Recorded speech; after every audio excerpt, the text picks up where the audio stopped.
Welcome to LOA Today. Walt Thiessen and life coach Cindy Chavez here. Today is Wednesday, September the 5th, 2018, 8 a.m. Eastern Time, your first daily dose of happy for this hump day. And we had great news yesterday, Cindy. We hit a new high in number of downloads, number of listens to our podcast in one day. We cleared the 1,000 play mark in one day for the first time ever, and we soared past it. At one point during the day, we were up to 1,302 on a 24-hour period from like 3 p.m. to 3 p.m. And the final tally for the day for like 12 midnight to 12 midnight was, I think, 1,250 or something like that. The previous record was 900, so we absolutely shattered it. Wow, that's amazing. Yeah. We must really be becoming more and more aligned with with what we're doing, I guess. I think fantastic. We are. Yeah. Yay. In fact, it's congratulations. Well, thank you. Well, congratulations to all of us. Yeah, because this is everybody. Congratulating us. Yeah. And I can tell you, it's actually inspired me because, I mean, we've been working for quite some time to keep building ourselves up, getting our audience larger and so forth. And we're succeeding and it's happening. But now, having broken that particular record, something about it made me want to really go to town. So I've been really doing some research about different ways to promote the podcast and get ourselves out there to a larger audience so that more and more people find us. And I've actually found a couple of really cool ways to do it. Plus, One Way found us. I mean, you know about this one. One of our listeners, Esther, has volunteered to be our Instagram person, which is just amazing. I never expected in my wildest dreams that one of our listeners would volunteer to help promote all of our shows on Instagram, but she did. So Esther, thank you so much for signing up, for volunteering to do that. We really appreciate it. Yeah, that's amazing and generous. And thank you so much for sharing your creativity with us and being willing to give us such a beautiful gift. I mean, that's really, really sweet and wonderful. You know, it's funny when you were saying this is just way beyond anything I could have imagined or expected. I thought to myself, well, we talk about this all the time. I was talking about this yesterday with somebody that they had brought up, you know, the idea of this, its equivalent or whatever would be better.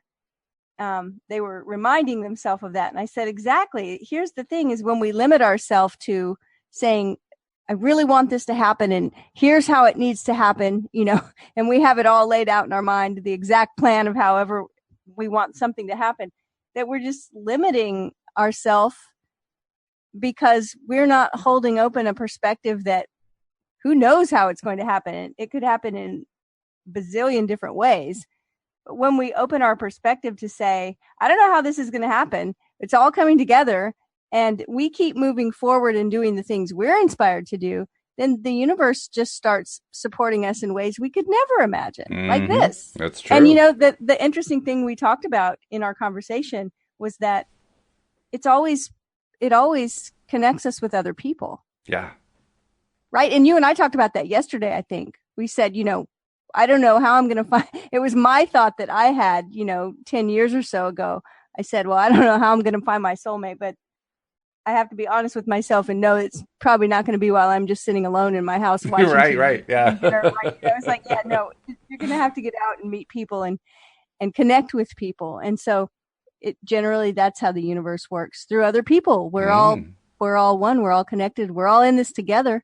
Isn't that a great thing? That's fantastic. Yeah, that's so exciting. It is exciting. It's so much fun. I mean, I love it whenever we hit new highs. I can remember about a year ago, a new high was reaching 1,000 listeners for a month.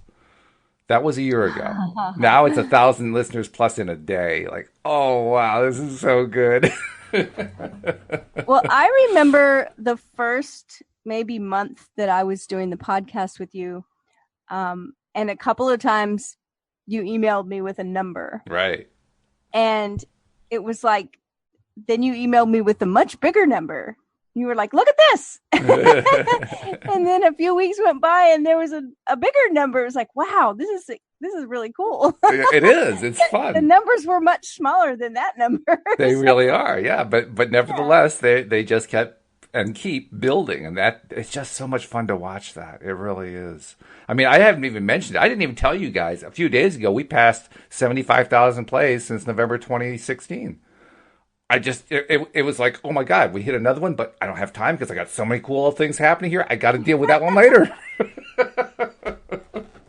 Well, so we often talk about our audience and how when we think of our audience, which is often we hold them in a place of success. Yes. And especially law of attraction success. I mean, success with using the tools that we talk about, success in life, feeling better and better and better, feeling great, Yep. and accomplishing the things they want to accomplish, whatever each individual sees as success. Exactly. That's my view of success for them. And to see that the audience is growing, that's just more people to hold in that space of connection and success. And I don't know, to me, it's really exciting. I'm trying to figure out how many people we can hold in that space.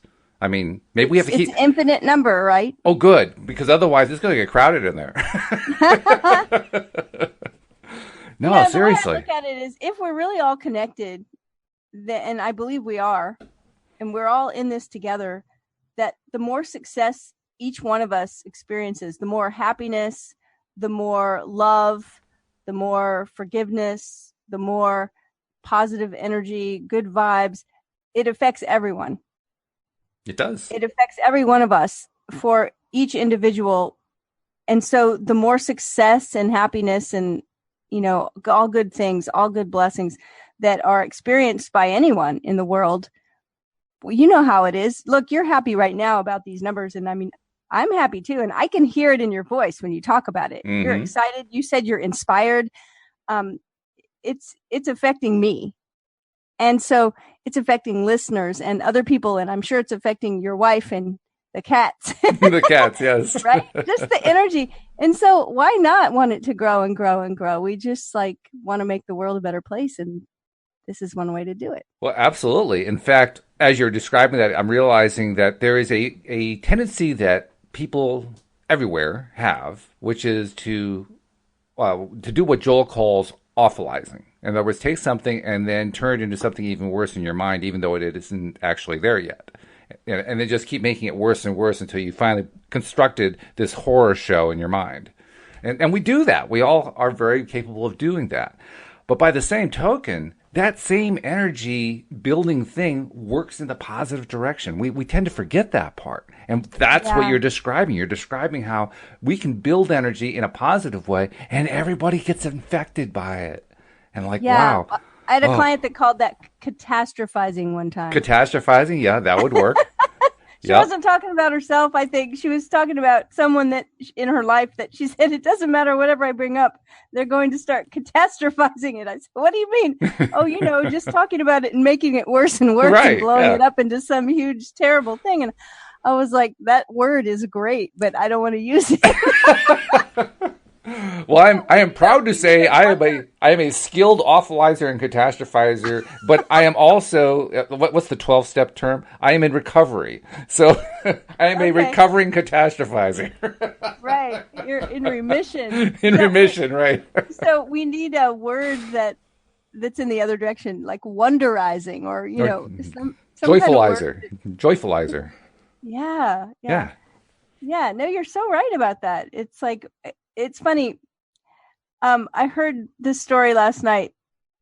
It said something about we're talking about time travel because we're big time travel buffs over here. We read time travel books and watch movies about time travel, and it's just one of our topics we love. Mm-hmm. But the idea was that people always think that they don't want to go back in time because they're worried if they change one little thing, it's going to have a catastrophic effect. It'll destroy the space-time continuum.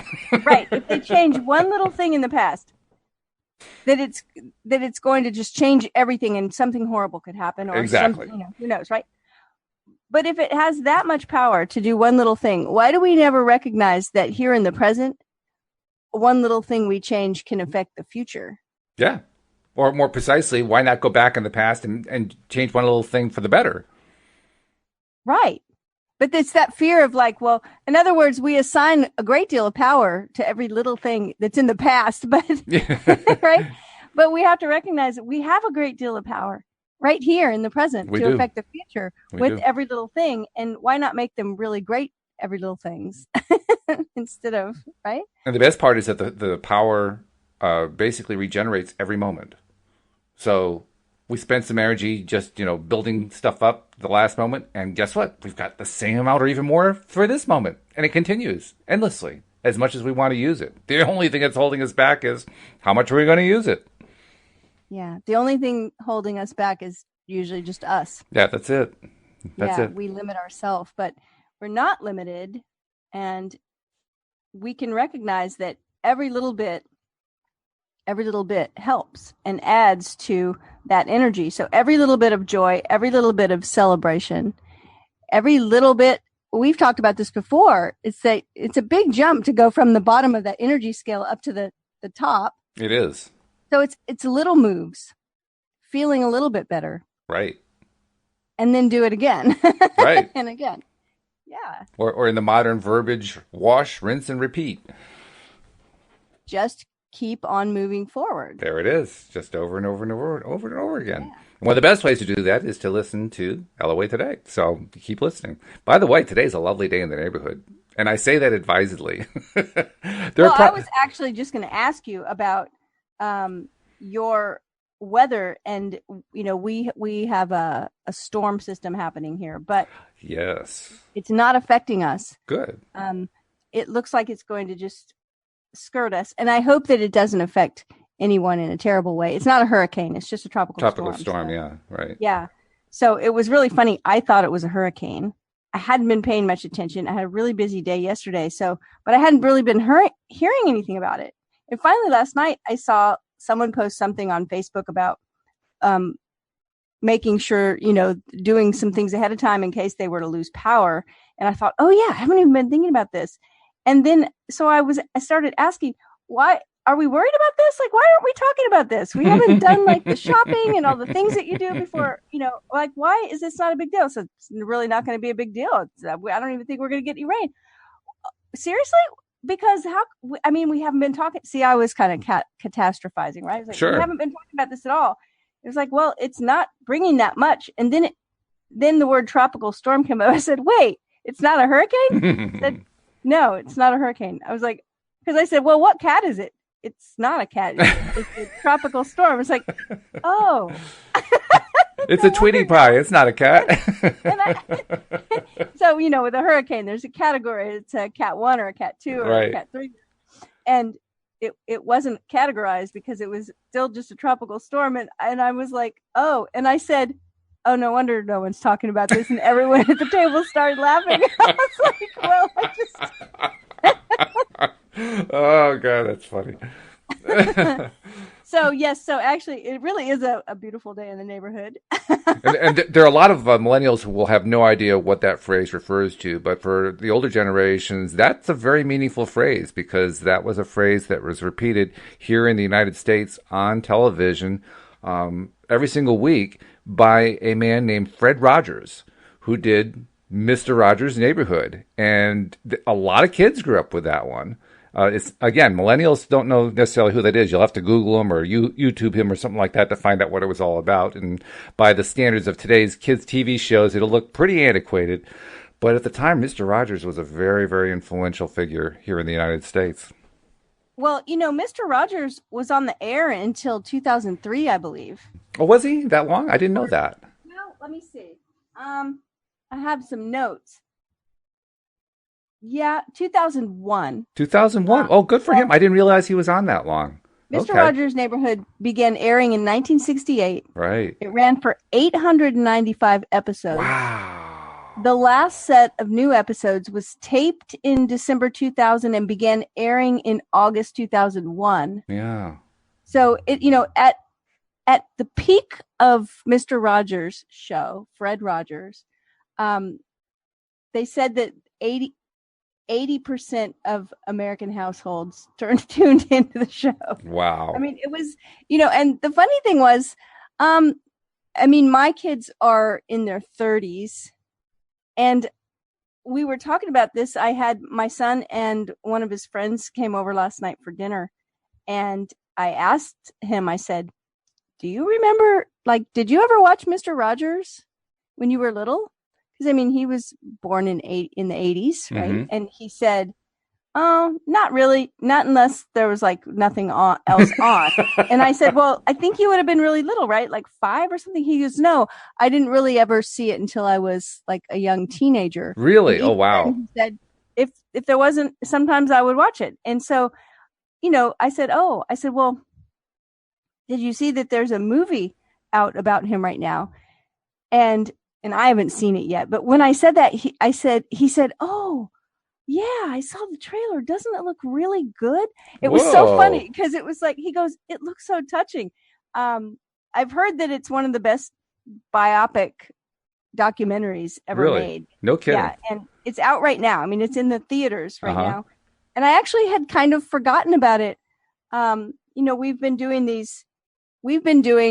a few podcasts on people that are wealthy because we had done a whole series of Money and the Law of Attraction, the New York Times bestseller.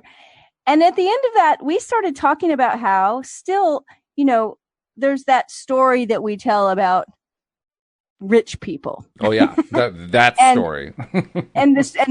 and that story gets bigger and worse as we go up the scale from rich people to wealthy people to millionaires to billionaires, and it's all those horrible, evil billionaires. Terrible people. Yeah, and we recognize, you know, they're not terrible people. People are just people, right? And there are wonderful people, and there are, you know, people are complicated because we have people that we like to categorize as evil or bad, and people wonderful, and sometimes it's the same person. Right? I mean, depends on your perspective, right? Yeah, and so we decided, well, we should start getting to know some wealthy people. Yeah. Because think about, I mean, this is the conversation that you and I had off the air. Is like, well, I don't know, I know some really super wealthy people, and they're like great people. Yeah, me too. All the wealthy people I know are super nice, right? So, and they do so many good things for the community and for the world. So we need to get to know some of these people so that we change our story. And we don't, because here's what happens when we have this story about wealthy people are awful. We put them over there in a group that doesn't include us because we don't want to be awful. So it's us and them. Right. And we start building this dynamic that holds us away from money. Yeah. And since money is so necessary in our world, it's not something we really want to be subconsciously holding ourselves away from. Not at all. And so if we can get to know these people, so we've had shows so far. We've talked about J.K. Rowling, who brought the world Harry Potter. Right. We've talked about Oprah Winfrey, who's, you know, everyone knows Oprah. Yep. It's so many wonderful things. We talked about Ralph Lauren and his life and all of the wonder that he's done in the world of fashion. And then we were thinking of who could we look at next? Who could we meet and get to know next? And I was going through this list yesterday, and I couldn't see. I mean, a lot of the names were people I didn't know, and I wanted to find somebody that would fit in with this crowd of really awesome people. and all of a sudden, Fred Rogers popped into my mind, and I was like, Fred Rogers? Well, was he wealthy? Yeah. So I did a little Google search about net worth, and he was worth $3 million at the time of his death. Oh, okay. So I thought, now this is the part of the story that's so funny. I thought, okay, all right, we can talk about Mr. Rogers. I love Mr. Rogers. I forgot there's a movie about him right now. Apparently, I went and I looked at the trailer, and somebody had made a comment somewhere in a review that said that the movie about him is much more about what he believed and what he taught than it is about, you know, his shows the or television the show, whatever. So I thought, okay, well, we're still gonna. I haven't watched it. I would have loved to watch it before this show, but I'm gonna watch it after. But I thought, well, we'll just find out. So I sent Walt an email about this idea, and then next on my list I had to connect with somebody on Instagram. And when I went to Instagram, I had a new follower on Instagram. It said, "You have new followers," and the one at the very top I won't out their Instagram handle, but it was long and it had some numbers in it, and also had the word Fred and the word wealth. Oh yeah. Oh, that's great. That is And I just said, great. okay, universe. Yeah, I this said, I'm going to take that as a yes. And then Walt wrote back and said, yeah, it sounds good to me. And I was yeah. like, oh, Well, wow. well, it is good, partly because, like you said, we don't really expect Mister Rogers to be wealthy, but he is I mean, or it's was. funny. There are certain names that when you say them, that's pretty much maybe all the hearer will think of is, oh, yeah, that person's really, really wealthy. And then there are other names that you may also think of wealth, but then you also think of the things you know them for, like Joe Rowling Right. and Oprah Winfrey. And then, but this name, I never connect Mr. Rogers with any kind of wealth or money. It's like all about him and his wonderful way of connecting with children and people. So Mm-hmm. it's like, oh wow, this is awesome. Yeah.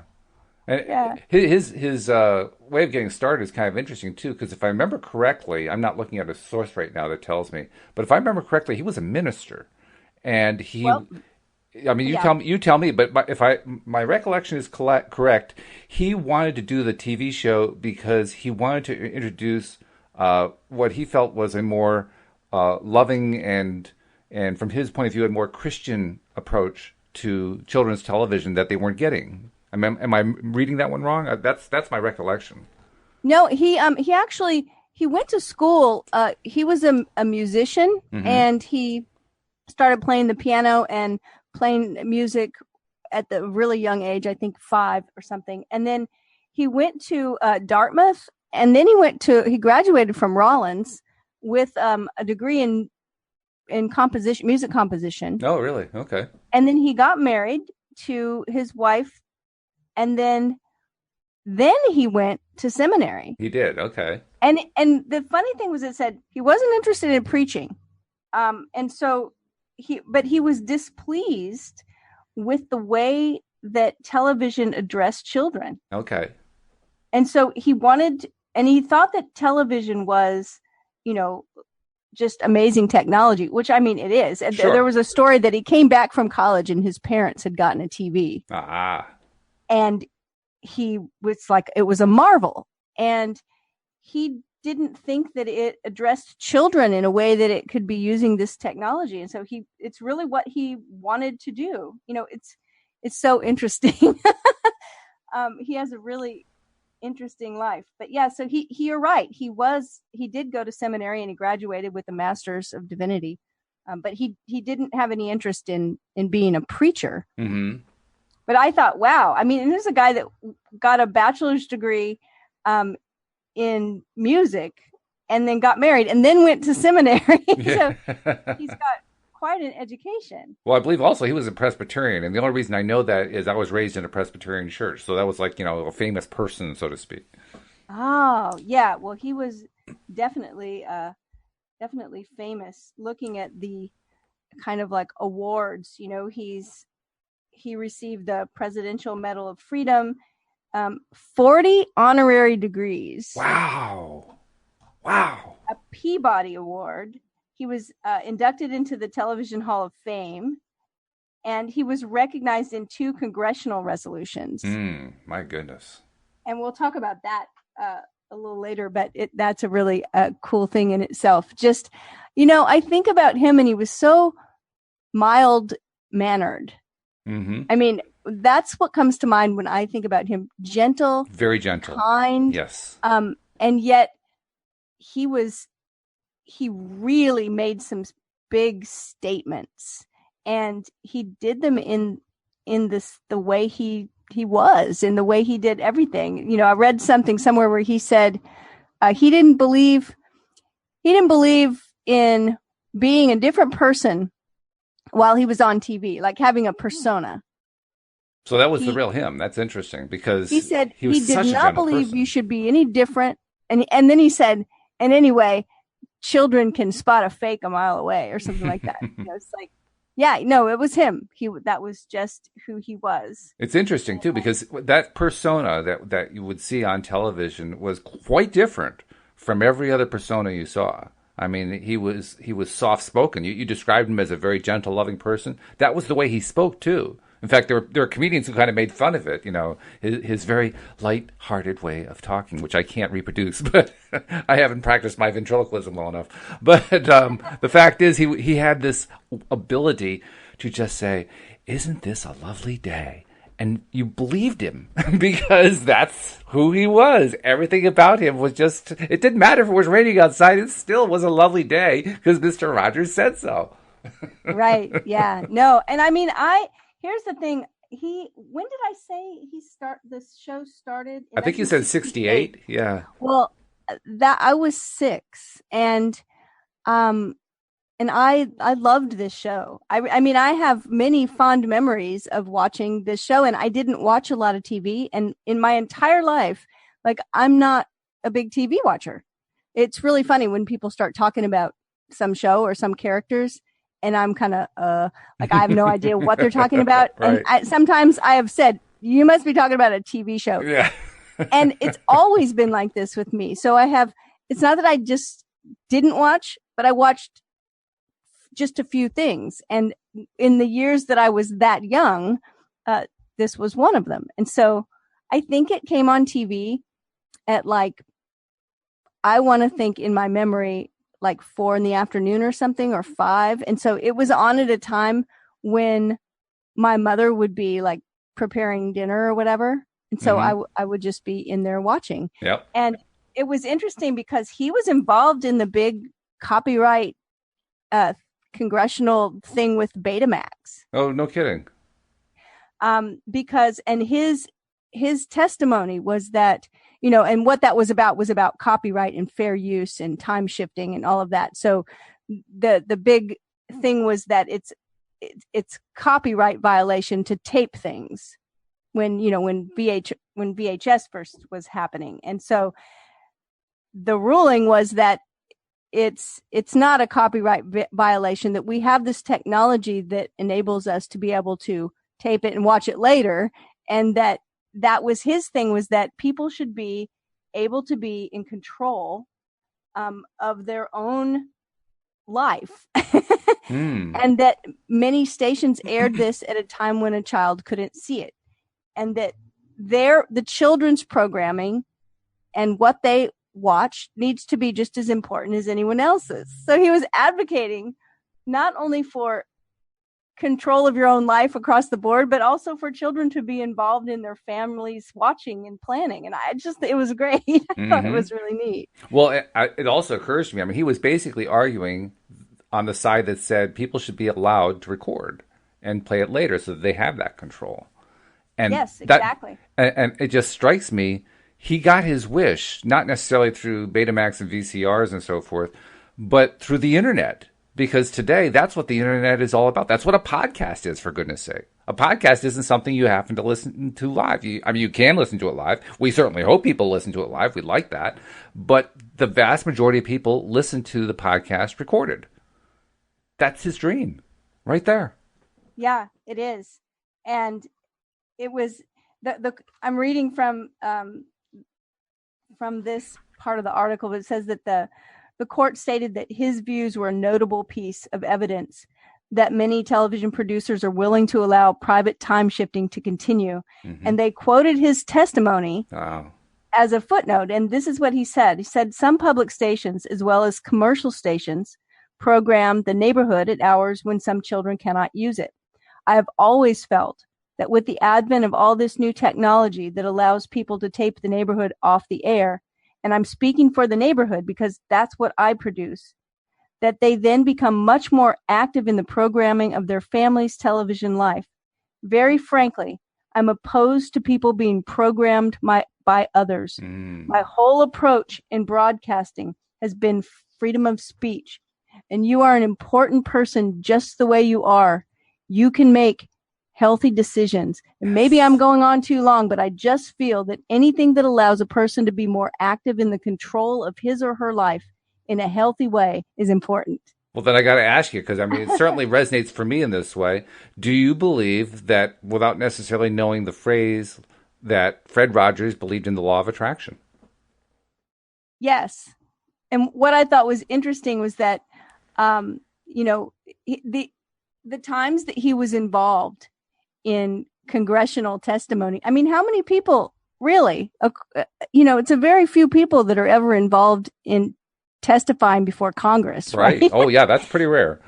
And I loved it. It says in 1969, Rogers appeared before the United States Senate Subcommittee on Communications. His goal was to support funding for PBS and the Corporation for Public Broadcasting in response to proposed budget cuts. In about 6 minutes of testimony, Rogers spoke of the need for social and emotional education that public television provided. He argued that alternative television programming like His Neighborhood helped encourage children to become happy and productive citizens, sometimes opposing less positive messages in the media and in popular culture. And then he recited the lyrics to one of his songs. The chairman of the subcommittee, John O. Pastor, was not familiar with Rogers' work. I mean, think about it, this is 1969, so the show's only been on for a year. Right. He was not familiar with Rogers' work and was sometimes described as impatient. However, he reported that the testimony had just given him goosebumps and declared, "I think it's wonderful. It looks like you just earned the 20 million." Wow. Wow. That's great. I thought that was so awesome. Just that that he was not forceful and not at all obnoxious. He's soft-spoken and quiet. And at the same time, his words are very powerful. And yes, I do believe that he had to have known that. How that works. Yeah. Just, the law of attraction. Wow. That's really something. He thought some really simple things were really important. I mean, I say simple, but things like love and forgiveness and respect and listening was one of his, really big things. And yet, you were talking about comedians. And this, I think you'll find funny. It says in the mid 1980s, the Burger King fast food chain lampooned Rogers' image with an actor called Mr. Rodney, imitating Rogers' television character. Okay. Rogers found the characters pitching fast food as confusing to children and called a press conference in which he stated that he did not endorse the company's use of his character or likeness. Rogers made no commercial endorsements during his career. The chain publicly apologized for the faux pas and pulled the ads. Wow. But this is the part that cracked me up. By contrast, Fred Rogers found Eddie Murphy's parody of his show on Saturday Night Live, Mr. Robinson's Neighborhood, amusing and affectionate. Oh, wow. And he said it was on at a time when children weren't likely to see it. And I thought, if you've ever seen Eddie Murphy do Mr. Robinson's Neighborhood, I mean, it's Eddie Murphy. So well, of course. And it's late night. It's definitely miles away from Mr. Rogers' Neighborhood. And literally, it's miles away from Mr. Rogers' Neighborhood. And Mr. Rogers loved it and thought it was funny. So that's great. I can only imagine what Eddie Murphy's reaction must have been when he heard that Fred Rogers liked what he did. That must have just been, oh, wow. Right. But I really love that he started his work because he saw a need that wasn't being met. Mm. Yeah. And, excuse me, and we've talked about it before, right? Is like the idea of, with law of attraction, often the idea that it's just easier to look the other way and to put our head in the sand and not pay attention when we see needs that don't feel good. They feel conflicting. We see things going on in the world that don't feel like they have a good vibe. And we're like, yeah, we don't want to get out there and get involved in all of that. That's bringing down my vibe. Mm-hmm. And we can look at him as such a great example of somebody that, he didn't have to get into a bad vibe space to bring the good vibe message. That's right. Yeah. He proves the fact that, I call it a fact. I'd say many people in the world of theater might disagree, but he proves what I think is a fact, that is, you don't have to have horrible contrast in order to have good entertainment.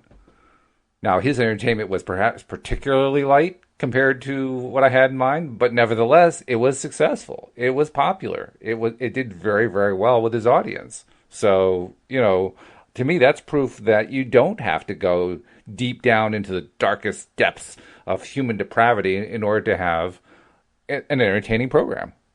Well, I think it's really interesting too. Like there was one, I don't know where I saw this. It might actually be part of um, the new movie that's out, and I haven't seen it. So it might have been in a trailer. So it's not really a spoiler. I mean, it is a documentary, but during a time where there was a lot of racial tension in the country and there were a lot of protests going on about letting African American people swim in public pools, Oh, I remember that. Yeah. right?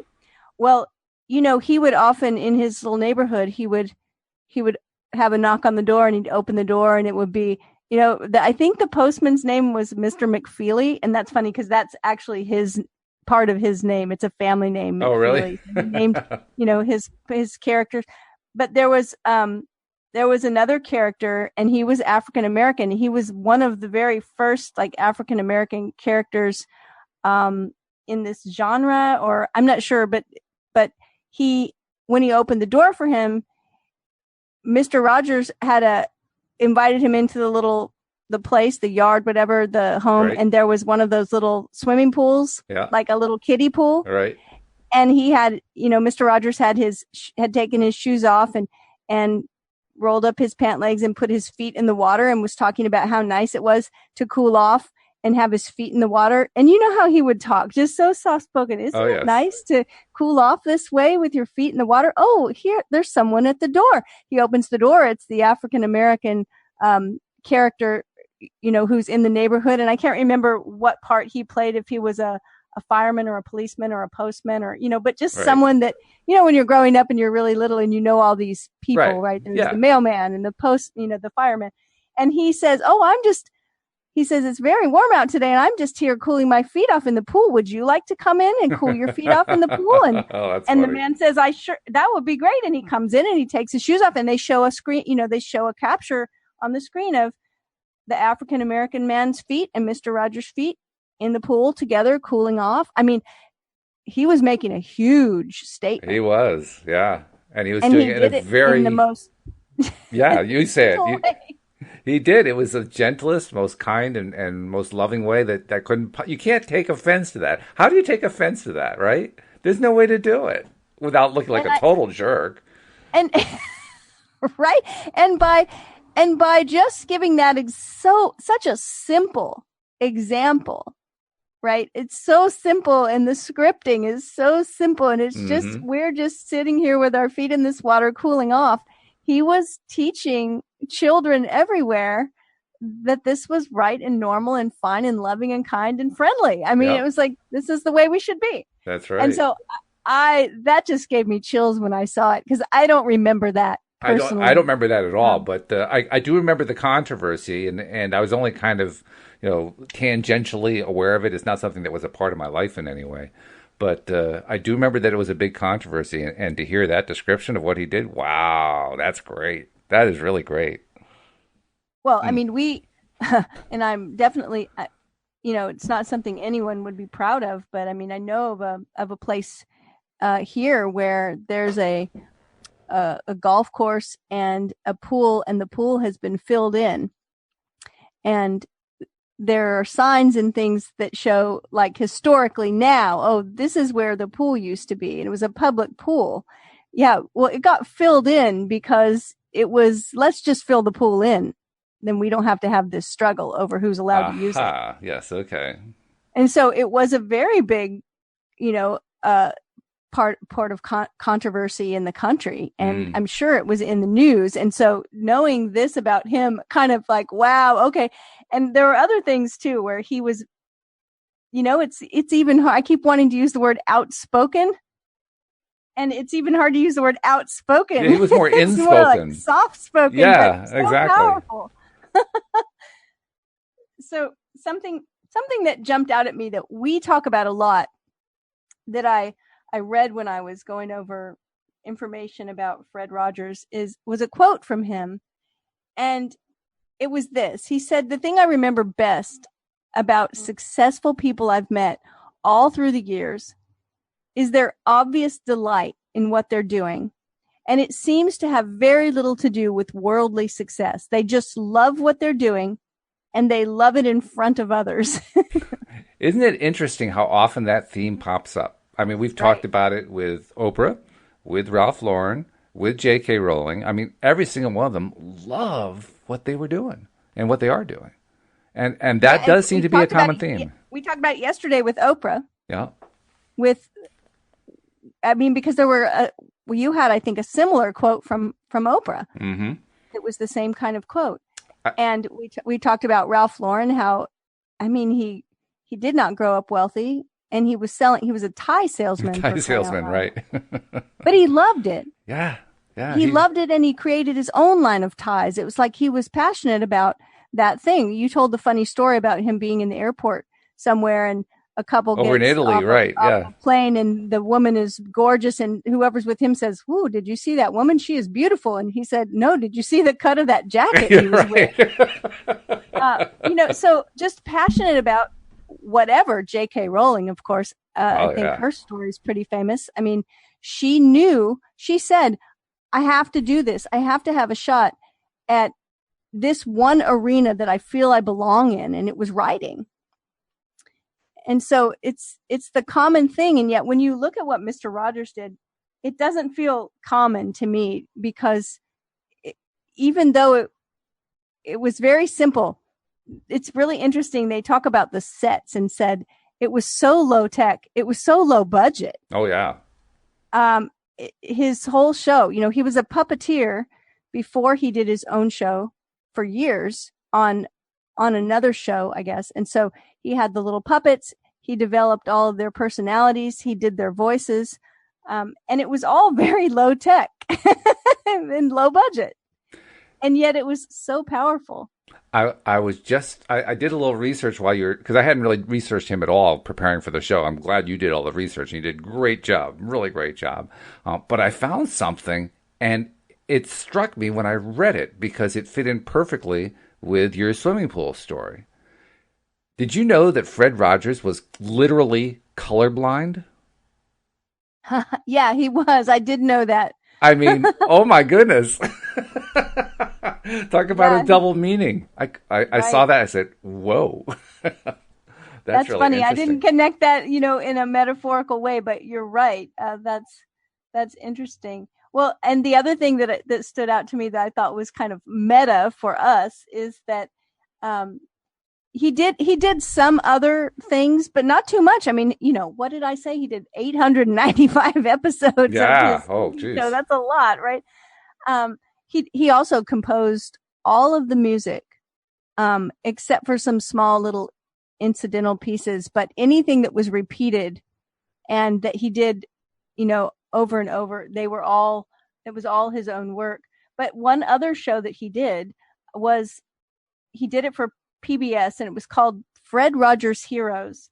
And I didn't dig into this really deeply, so I don't know who the four people were, but he did documentary portraits of four people whose work helped make their communities better. Hmm. And I was like, oh, that's kind of what we're doing. It is very similar. Yeah.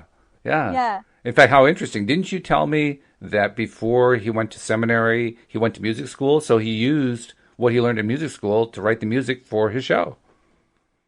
Right. Yes, he has a bachelor's degree in music composition. Yeah. So, Yeah. and he wrote all the music, everything. I mean, this man was a huge talent, Mm-hmm. with really not much of an ego that I can see. There's not much of a huge ego attached to the huge talent. Big Um, smile, though. That's one thing I really remember about him. And it's especially noteworthy, given that we talked earlier about how the person you saw on television was the real Fred Rogers, and yet he smiled all the time. So it makes me wonder, did he smile all the time in his private life? If he did, he was a very happy person. it's like, yeah, I think that was the real him. And it's funny because he talked about things with kids that he felt were really important, and he talked about feelings a lot. Hmm. Yeah, that was unusual And too for that time period. right, and he talked about feeling sad, and he talked about all the other feelings besides just happy. Um, and he was honest about those things. And I think that's part of what makes him so powerful and his message so powerful is that he talked about things that people don't always want to talk about. And he did it in a very honest way. One of the quotes that stood out for me was that he said part of the problem with the word disabilities is that it immediately suggests an inability to see or hear or walk or do other things that many of us take for granted. But what if people who can't feel or talk about their feelings or manage their feelings in constructive ways? What if people who aren't able to form close and strong relationships and people who cannot find fulfillment in their lives or who have lost hope, who live in disappointment and bitterness and find no life, find no joy and no love? He said, these, it seems to me, are the real disabilities. And that is something that personally I do remember about him and his show, is that he explained so many things that were important to me to know when I was 6. Well, what are some of the things that stood out? I mean, as you look back, is there anything that stands out as like, yeah, that was a big lesson to learn, or that was a big message to receive? No, I think it's just that he was talking about things I didn't hear anyone else really talk about in the way he spoke about them. Oh, okay. And feelings and forgiveness and peace and love. I mean, they're deep topics, so we don't always talk about them with children. And you're right. By the way, speaking of forgiveness, because as you said that word, that's a word I associate with him. I didn't watch The Neighborhood very often.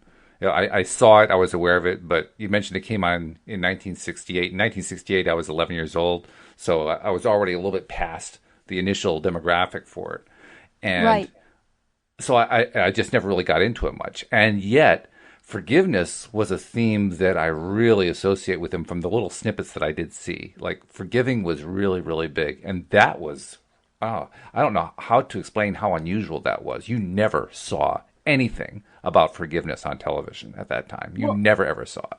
That's interesting to me that you say that, because one of the quotes, and I only marked like 3 or 4 quotes of his, was about forgiveness. And he said, forgiveness is a strange thing.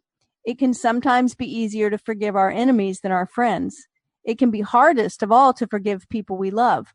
Like all of life's important coping skills, the ability to forgive and the capacity to let go of resentments most likely take root very early in our lives. And I thought, oh, wow. I mean, our ability to forgive and the capacity to let go of resentments takes that capacity and ability takes root very early in our lives. That's really interesting, because I don't see that it's a thing that gets discussed a whole lot very early in our lives. Not even now. No. Well, yeah, right. And it's really, really important. It's one of the, as a matter of fact, when I'm coaching people privately around law of attraction stuff, using law of attraction and teaching law of attraction, forgiveness is one of the first things I bring up. Sure. Because unforgiveness holds us in a space where we are full of resistance. Exactly. Yeah. One of the things I often say with somebody I guess you could say I'm coaching. I don't really think of it that way, but I'm helping somebody on a Facebook group, somebody in one of the law of attraction groups, and they've got some issue and they're really mad at somebody or whatever. And there even are times where they'll say something like, I can't forgive them. And I'll focus on, in some ways, saying, well, remember, the purpose of forgiveness is not to forgive them for their sake. It's for your sake, so you can let go of it. And inevitably, I get the response, oh, yeah, I never thought of it that way. Yeah, right. It's like that saying that says, holding unforgiveness is like, drinking poison and expecting the other person to die. That's good. I like that. I never heard that one. I mean, forgiveness is for us. It frees us. A lot of people don't want to forgive because they think it's like letting the other person off the hook for whatever terrible thing they did. Right. And I always say, no, you're letting yourself off the hook from carrying this terribly heavy weight that you're carrying around. It has nothing to do with them or letting them be off the hook. Whatever happened is in the past, but it's that you don't have to carry this around anymore. Exactly. It's an energy drain. Unforgiveness is an energy drain. Oh, it's a huge energy drain, and it's one of many energy drains, but it's one that probably gets the least amount of attention. I mean, if you look at the other negative emotions, fear and anger and frustration and all, they're the sexy ones. They're the ones that get all the attention. But this one, no, unforgiveness gets almost no attention at all. Yeah, and it's so important. But I want to share a couple quotes that I marked because I think Sure. they're so powerful and they kind of go along with this. Mr. Rogers, it's so funny because the name of his show was Mr. Rogers' Neighborhood. Right. And his name is Fred Rogers, but I can't help but just call him Mr. Rogers, which cracks me up because, I don't call you Mr. Thiessen, right? It's Right. like Mr. Rogers. But Mr. Rogers is dear to so many of us. He said, in the external scheme of things, shining moments are as brief as the twinkling of an eye, yet such twinklings are what eternity is made of. Moments when we human beings can say, I love you. Oh, I'm proud nice. of you. I forgive you. Oh, I'm grateful for you. That's what eternity is made of. Invisible, imperishable, good stuff. I Love, like it. love and trust in the space between what's said and what's heard in our life can make all the difference in the world. I thought those quotes were so beautiful. And then he said, there are 3 ways to ultimate success. So you ready? I'm ready. The first way is to be kind. The second way is to be kind. And the third way is to be kind. Yeah, that was Mr. Rogers all over. He was the epitome, the embodiment of kindness. And something that this is not from Mr. Rogers, this is just from me, but it's important to recognize that there's a difference between being nice and being kind. Being nice is often when we turn the other way and let something happen that's not comfortable for someone. Being nice is when we laugh at a mean joke because, we don't want to be mean and speak out. Being nice is so much when we stuff down any kind of opinion we have because it might not be heard. And I don't know that Mr. Rogers was nice as much as he was kind. So when you're able to stand up for someone else, when you're able to tell someone that the thing they just said isn't funny, it was mean, when you can do those things that aren't so nice, right? They're not nice, they're real, and still be kind. That's the master stroke there. I mean, that is like mastery. When you can stand up for someone and make a strong statement and do it with kindness. It's a real skill. That's a skill. It and is. He had that skill. Yeah. He did. Him inviting in the African-American man to put his feet in the pool when the whole country was in an uproar over public pools and segregation. Right. And he wasn't mean at all. Some people would have said that wasn't too nice, but he certainly did. He did so much with kindness. He didn't look the other way and pretend that those things weren't going on. That's true. He just addressed them with kindness. He did. And it's just so powerful and wonderful. I think the greatest strength that he brought to that particular approach was that he didn't worry about what the response was of somebody who was going to react badly to it. It just never entered his thought process. He was just going to be kind because kindness was the right way to be. Right. And I think for him, his whole focus was teaching children.